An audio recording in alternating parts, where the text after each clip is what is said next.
And now, a word from our sponsors. ସାଙ୍ଗମାନେ ସୁପ୍ରଭାତ, happy Manabasa ଶେଷ ଗୁରୁବାର ଆଉ ଜୟ ମା ଲକ୍ଷ୍ମୀ। ଆଜିର ମିନି ବ୍ଲଗକୁ ଆପଣଙ୍କୁ ସ୍ୱାଗତ। ଆଜି ହେଉଛି ମା ଲକ୍ଷ୍ମୀଙ୍କର ଶେଷ ମାଣବସା ଗୁରୁବାର, ତେଣୁ ଆମେ ସକାଳୁ ମିସେସ୍ ଆଉ ମୁଁ ଲକ୍ଷ୍ମୀଙ୍କ ପାଖରେ ପୂଜା କରିଦେଇଛୁ। ଆଉ ମାଆଙ୍କଡ଼େ ଭୋଗ ଆଜି ଆମର ଲାଗିଛି, ତେଣୁ ଚାଲନ୍ତୁ ଦେଖିବା କ'ଣ ରେସିପି ହେଇଛି। ଦେଖନ୍ତୁ, ଏଇ ଦେଖନ୍ତୁ, ଆଜି ହେଇଛି କାକରା ଆଉ ପନିର ମଟର ତରକାରୀ ଆଉ ମାଆଙ୍କଡ଼େ ଭୋଗ ଲାଗିଛି ସବୁ।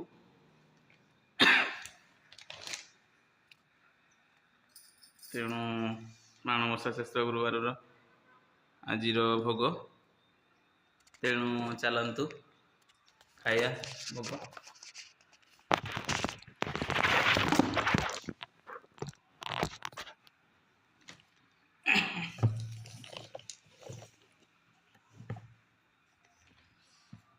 ମାଆଙ୍କର କାକେରା ଭୋଗ ଲାଗି ହେଇଛି।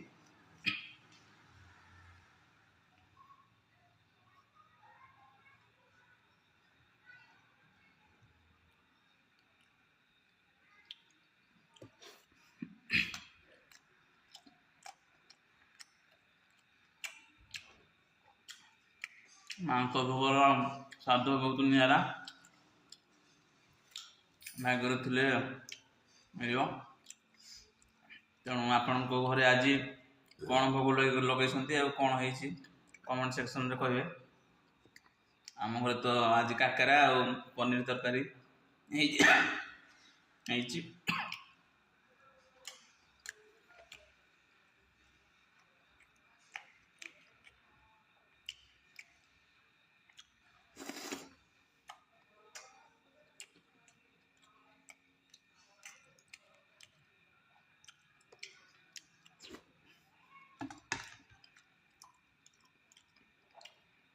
ଦେଖନ୍ତୁ,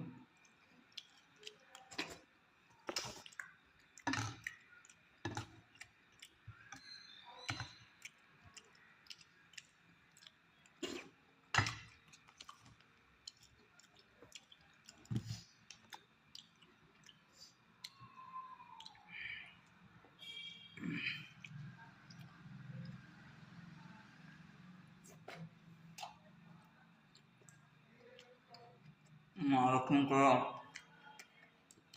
କୃପା ଅଛି ଶେଷ ଗୁରୁବାରରେ ଭୋଗ ଉଠିଲା ଭୋଗ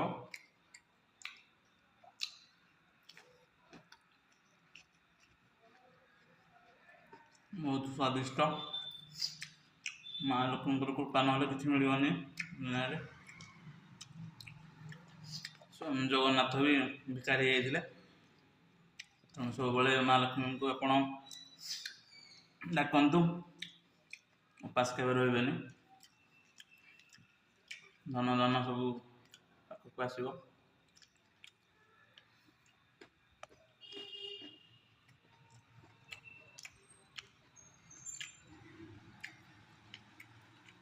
ମାଙ୍କର ପ୍ରସାଦ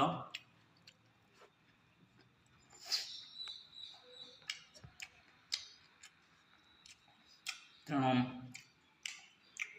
ଆଜିର ମିନି ବ୍ଲଗରେ ଏତିକି ଥିଲା ମାଙ୍କର ପ୍ରସାଦ। ତେଣୁ ଆପଣମାନେ ବି କ'ଣ ଆଜି ପ୍ରସାଦ ମାଙ୍କ ପାଖରେ ଲଗେଇଛନ୍ତି କମେଣ୍ଟ ସେକ୍ସନରେ ଲେଖିବେ। ଆଜିର ମିନି ବ୍ଲଗକୁ ଏଇଠି ଏଣ୍ଡ କରିବା।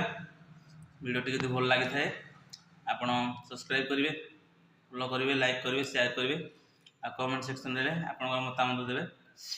ତେଣୁ ଜୟ ମା ଲକ୍ଷ୍ମୀ।